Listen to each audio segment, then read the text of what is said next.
Mark, kamu beli apaan sampai J sampai penuh gitu loh?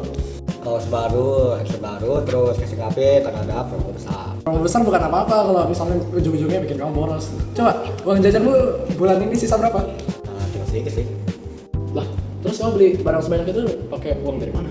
Itu loh dari aplikasi PayLater. Hah? Apaan tuh? Itu aplikasi yang buat kamu minjem duit gitu. Banyak banget belanjaannya, Wat. Iya kan? Iyalah sekali-sekali sering diri sendiri. Aku juga senang belanja, tapi lagi nabung dulu. Soalnya lagi pengen beli sepatu yang bagus. Nah, itu tujuan bagus. Ada contoh yang jelas gitu nah. Kalau kamu gimana? Nah, tujuannya buat seneng-seneng aja lah.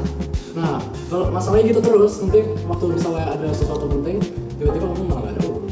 Aku juga kalau dikasih uang jajan, aku nyisihin 20%. Lama sih, tapi pasti bakalan berkumpul. Mar, coba, sebentar. Coba kamu lihat ini video ini nih. Cicilan tanpa kartu kredit. Siapa sih yang nggak mau kalau ditawarin bisa dapat barangnya sekarang, tapi bayarnya nanti saja, bisa dicicil lagi. Nah, kebanyakan fitur PayLater ini ditemukan di marketplace yang kerjasama dengan lembaga jasa keuangan. Contohnya, ya yang pertama ada Shopee PayLater, hasil kerjasama antara PT Thomas Finance dan Shopee International Indonesia. Kedua, ada juga PayLater Tokopedia yang memanfaatkan layanan Indodana PayLater.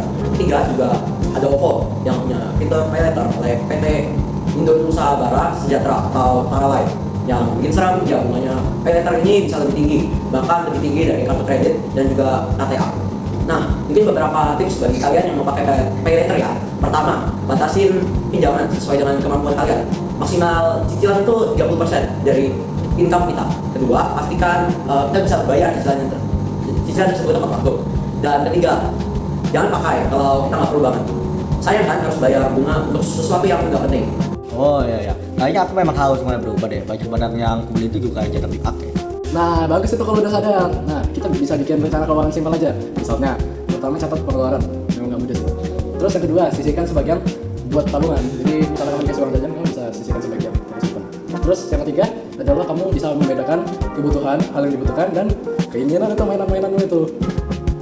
Kalau konsisten nanti kamu bakal bangga kalau bisa beli barang pakai uang sendiri. Jadi nanti aku coba hidup berbeda. Terima kamu ya? Ya pastilah, yang penting lihat dulu. Kehidupan itu boleh dinikmati, tetapi keuangan itu tetap harus dijaga. Ada konsumsi inklusif dengan buy now pay later ternyata. Oke, walaupun Indonesia menjadi salah satu pengguna BNPL nomor 1 di dunia, bukan berarti ini adalah sebuah prestasi teman-teman. Tapi ini adalah sebuah perilaku konsumtif yang tidak terkendali. Inilah beberapa aspek yang harus dipertimbangkan. Yang pertama adalah menawarkan diskon besar-besaran pada barang tertentu. Diskon ini seringkali dilihat terlalu menggiurkan untuk dilakukan. Yang kedua, menggunakan situs e-commerce lalu kemudian melihat penawaran diskon. Langsung tergoda. Mereka mungkin awalnya hanya ingin lihat-lihat, tapi diskon besar membuat mereka nafsu ingin beli. Yang ketiga adalah pengguna memilih untuk membeli barang karena diberi opsi bayar nanti. Awalnya mungkin mereka nggak butuh, tapi karena boleh bayar nanti, akhirnya mereka beli juga. Yang keempat adalah mereka tidak membayar sekarang. Pengguna tahu bahwa mereka akan menerima tagihan buy now pay later, tapi di titik itu juga mereka tidak memikirkan bahwa mereka harus membayar lunas. Pola ini akhirnya bisa menjadi kebiasaan karena tidak ada rasa sakit dalam mengeluarkan uang. Nah, yang kelima, tagihan BNPL tiba. Pengguna mungkin menyadari bahwa mereka sudah membeli barang yang tidak terlalu banyak, terlalu inklusif, dan mereka harus membayar tagihan yang besar, mengakibatkan tekanan ke keuangan mereka dan kesulitan yang besar untuk mencukupi kebutuhan hidup mereka.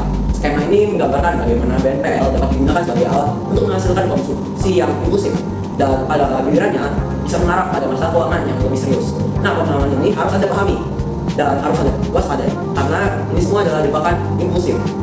Keputusan yang lebih bijak dalam berbelanja harus Anda pikirkan. Semoga apa yang saya bahas hari ini bisa membuka pikiran teman-teman agar tidak terjebak pinjol atau buy now pay later yang pada akhirnya Anda membeli barang yang tidak Anda butuhkan.